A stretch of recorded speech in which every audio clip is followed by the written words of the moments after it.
FCRA foreign contribution regulation act సవరణ bill ఎందుకు ఆమోదం పొందాలి? దాని యొక్క ఇంపార్టెన్స్ ఏంటి?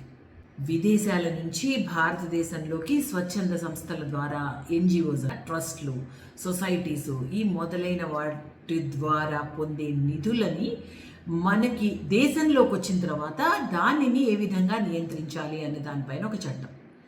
జాతీయ భద్రతకు ఇది రక్షణగా ఉందా, లేదా ఈ విదేశీ నిధుల ద్వారా దేశ వ్యతిరేక కార్యకలాపాలు కానీ, విభజనవాదం కానీ, తీవ్రవాదానికి పరోక్షంగా దీనికి మద్దతు లభిస్తుందా ఈ నిధుల వల్ల?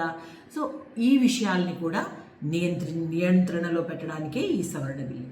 విదేశీ నిధులు ఎక్కడి నుంచి వస్తున్నాయి, ఎలా వస్తున్నాయి, ఏ ఏ అంశాల కోసం వీటిని వినియోగిస్తున్నారు అన్న వాటిపైన, ఈ నిధులపైన కఠినమైన పర్యవేక్షణ కూడా జరగాలి అన్నది. విదేశాల నుంచి వచ్చే ఈ నిధుల ద్వారా ఇక్కడ కొన్ని సిస్టమ్స్ పైన వాటిని నియంత్రించే ఆలోచనలు జరుగుతున్నాయి. ఈ మధ్య జరిగిన కొన్ని ఇన్సిడెన్సెస్ కూడా దీనికి ఉదాహరణ.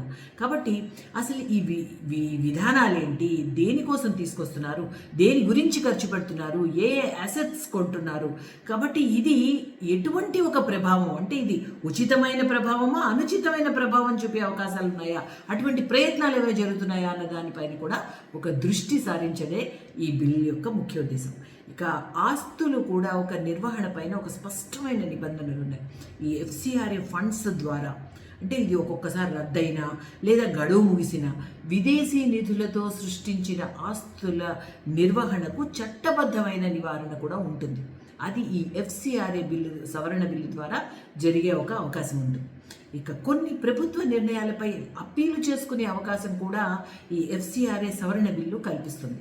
విదేశీ నిధులు దుర్వినియోగం అవ్వకుండా, దేశ సార్వభౌమత్వానికి, సమగ్రతకి భంగం కలిగించే కార్యకలాపాలని ఈ నిధుల మళ్లింపు ద్వారా జరగకుండా, ఎఫ్సిఆర్ఏ యొక్క ప్రధాన ఉద్దేశం విదేశీ నిధులను పూర్తిగా నిషేధించడం అయితే కాదు, కానీ వాటి వినియోగం దేశ ప్రయోజనాలకి, చట్టాలకి అనుగుణంగా ఉండేలాగా ఒక పారదర్శకతతో, ఒక జవాబుదారీతనంతో జాతీయ భద్రతను కాపాడడం కోసం ఈ ఎఫ్సిఆర్ఏ సవరణ బిల్లు తీసుకురాబోతున్నారు.